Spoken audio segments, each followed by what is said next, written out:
আসসালামু আলাইকুম ভিউয়ার্স, আশা করি সকলেই ভালো আছেন। চলে আসলাম আপনাদের মাঝে টেন্সের গঠন প্রণালী দেখানোর জন্য।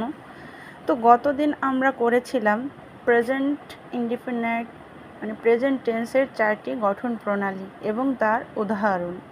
আজকে আমরা পাস্ট টেন্স এর 4টি গঠন প্রণালী সাথে সাথে উদাহরণ শিখব।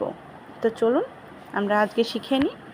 পাস্ট টেন্স এর বাংলা অর্থ অতীতকাল।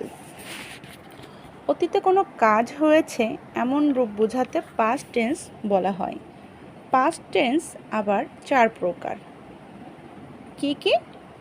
Past indefinite tense, past continuous tense, past perfect tense এবং পাস্ট পারফেক্ট কন্টিনিউয়াস টেন্স।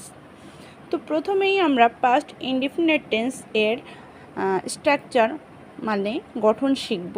তো পাস্ট ইনডিফিনিট টেন্সের স্ট্রাকচার হলো subject plus V2 plus object.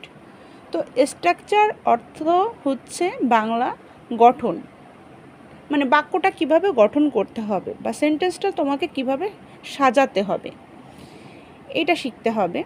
প্রথমে সাবজেক্ট প্লাস V2 বলতে আমরা কি বোঝাই? V2 অর্থাৎ ভার্বের পাস্ট ফর্ম, যেটাকে সংক্ষেপে আমরা V2 বলি।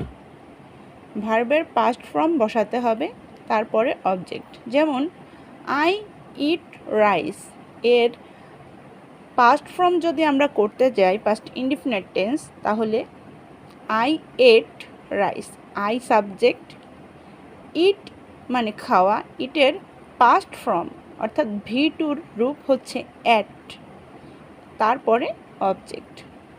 তো এটা বুঝতে পারলে যে পাস্ট ইনডিফিনিট টেন্সের গঠন প্রণালী হচ্ছে সাবজেক্ট প্লাস ভার্বের past form plus object. I ate rice. এবার চলো তাহলে পাস্ট কন্টিনিউয়াস টেন্স শিখি। পাস্ট কন্টিনিউয়াস টেন্স এর স্ট্রাকচার হলো মানে গঠন হলো সাবজেক্ট প্লাস ওয়াজ অথবা ওয়ার, মূল ভার্বের ভি অন অর্থাৎ প্রেজেন্ট ফর্মের সাথে আইএনজি যুক্ত প্লাস অবজেক্ট। আবার বলি, প্রথমে সাবজেক্ট বসবে, তারপরে ওয়াজ অথবা ওয়ার, সাবজেক্ট অনুযায়ী সিঙ্গুলার অথবা প্লুরাল নাম্বার তোমার বসাতে হবে। অক্সিলারি ভার্ব, এই ওয়াজ ওয়ার এগুলো হচ্ছে auxiliary verb. Am, is, are, was, were এগুলো অক্সিলারি ভার্ব, বি ভার্ব হিসেবে কাজ করে। তো তোমার পার্সন অনুযায়ী তোমাকে ওয়াজ অথবা ওয়ার বসাতে হবে। তারপরে ভি অন এর ভি অন হচ্ছে প্রেজেন্ট ইনডিফিনিট টেন্স মানে প্রেজেন্ট টেন্সের সংক্ষিপ্ত রূপ, আমরা ভি অন দিয়ে প্রকাশ করি। মানে প্রেজেন্ট ফর্মের সাথে ভার্বের প্রেজেন্ট ফর্মের সাথে আইএনজি যুক্ত করতে হবে প্লাস অবজেক্ট।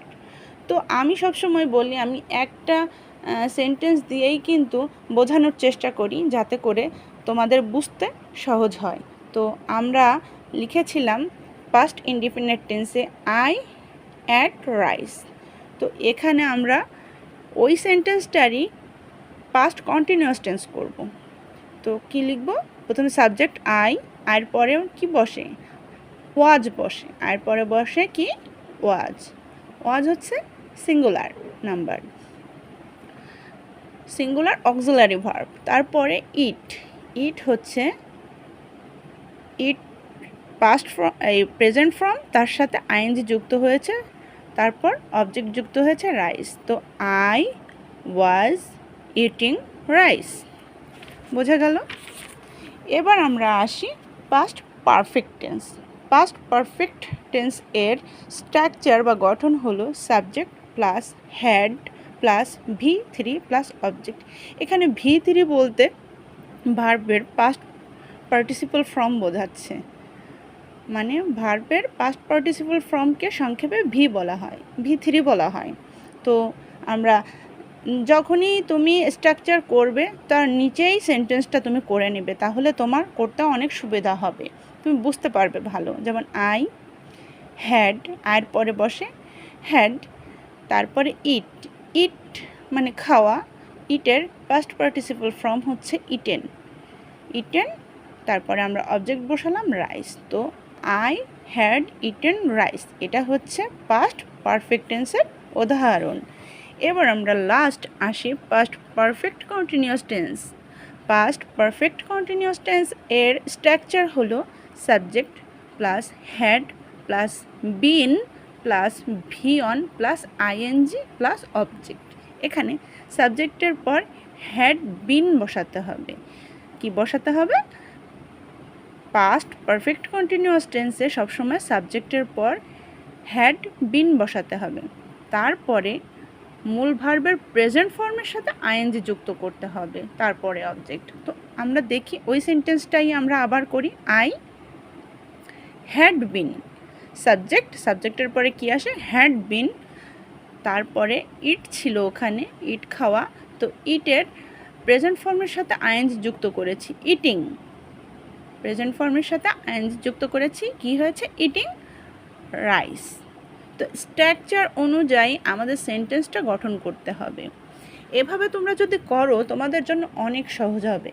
আর আমি বারবার এই কথাটা বলি যে তুমি গ্রামেটিক্যাল আইটেম যদি করতে চাও, গ্রামেটিক্যাল আইটেম শিখতে গেলে টেন্স তোমার জানতেই হবে। মানে টেন্স না জানলে তুমি কোনো কিছুই ভালো করে করতে পারবে না, সেটা যে গ্রামেটিক্যাল আইটেমই হোক না কেন। আর টেন্সের পাশাপাশি আমি তোমাদের আরও একটা জিনিস সাজেস্ট করি, সেটা হচ্ছে ভোকাবুলারি। যত তুমি ইংরেজি শব্দের বাংলা অর্থ জানবে, তত তোমার কাছে কিন্তু ইংরেজি সাবজেক্টটা সহজ হয়ে যাবে। তো বেশি বেশি করে ভোকাবুলারি তোমরা ট্রাই করো। আর টেন্সটা আজকে যেটা দেখালাম বুঝে নিও। যদি কোনো সমস্যা হয় অবশ্যই আমাকে জানিও। আজকে এ পর্যন্তই।